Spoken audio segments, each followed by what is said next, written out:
This week, Sony has a new fighting game coming. Nintendo plans to go digital and also sees its financial woes continue. Portal 2 is getting a level editor, and 2 of last year's best games are getting Game of the Year editions. I'm Handsome Tom, and this is the Game Heroes Weekly News. A while back, we reported Sony might be working on a Smash Bros. Clone featuring its own character library. Well, it seems that speculation is in fact true. Sony announced PlayStation AllStars Battle Royale, and it'll feature many prominent characters from the Sony catalog. Only a few have been known so far: Kratos, Sly Cooper, Sweet Tooth, Colonel Reddick from Killzone, Fat Princess, and the greatest addition of all, Parappa the Rapper. Thank you, Sony, for the last one. Levels will be similar to Smash Bros. They will be based on different PlayStation games. For example, there's a God of War stage with Hades in the background causing havoc for combatants. Not going to lie, the game looks like it could be lots of fun, but the name is really stupid. All-Star Battle Royale is slated for a 2012 release, and more information will come around E3 in June. With the Wii U's launch slowly approaching, Nintendo will be taking a much different route in plan to distribute games.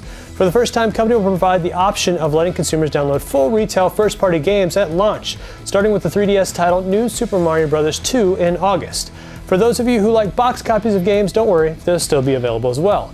No details on if there's going to be a price difference between downloading a game or buying it in store, but expect more information as E3 approaches. If Nintendo does make games cheaper to download, this could be the start of the fully digital generation for video games. Staying with Nintendo, they continue to see financial troubles. The video game giant recorded a $530 million loss, which is by far the biggest in company history. It seems hardware sales are a major contributor to the loss, with the 3DS selling 13.51 million units, the Wii selling 9.84 million, and the DS selling only 5.1 million. Nintendo originally forecasted 3DS to sell 14 million, the Wii to sell 10 million, and about 5.5 million DSs. Nintendo released the following statement after releasing the financial results. Well, we did post a loss for the recently completed fiscal year, and continuing momentum of the 3DS and the global introduction of the highly anticipated Wii U home console will drive the company back into profitability in the current year.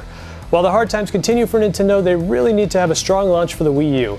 With the E3 right around the corner, expect big news on the upcoming system. It's now or never, Nintendo. Over a year after its launch, it looks like Portal 2 is getting more DLC, titled Perpetual Testing. It'll be a level editor which, according to Valve, will allow players to easily create, share, and play Portal 2 puzzles. It'll be available on PC and Mac May 8th, and it's free through Steam. Without a doubt, one of the biggest games of 2011 was Batman Arkham City. We're not alone thinking this. Many other publications agree that the game set the bar on how licensed games should be made. Well, what do you know? Developer Rocksteady announced they'll be releasing Game of the Year edition for Arkham City next month. The game will include costume packs, the Robin and Nightwing packs, and like speculated a few weeks back, a new DLC called Harley Quinn's Revenge. The new content is to add 2 hours of gameplay and will feature both Batman and Robin as playable characters. The Arkham City game under the Game of the Year edition, what could possibly be the ugliest box art of its time, will be available on May 29th. If you've already owned the standard game, the Harley Quinn's Revenge DLC will be available for download the same day as the Game of the Year release. Speaking of unsurprising Game of the Year editions, it looks like Uncharted 3 will also be getting one. The game will feature, surprise, surprise, all the current DLC and possibly any future content for the game. No release date or price has been announced. I wonder how many more Game of the Year editions we're going to get this year. And finally, here are this week's new game releases, and there's not much to talk about. On Tuesday, Sniper Elite Volume 2 will be available on 360, PS3, and PC. And on Thursday, Nexus will be out on the PC. For more kick-ass content, please be sure to check out thegameheroes.com. I'm Handsome Tom. We'll see you guys again next week.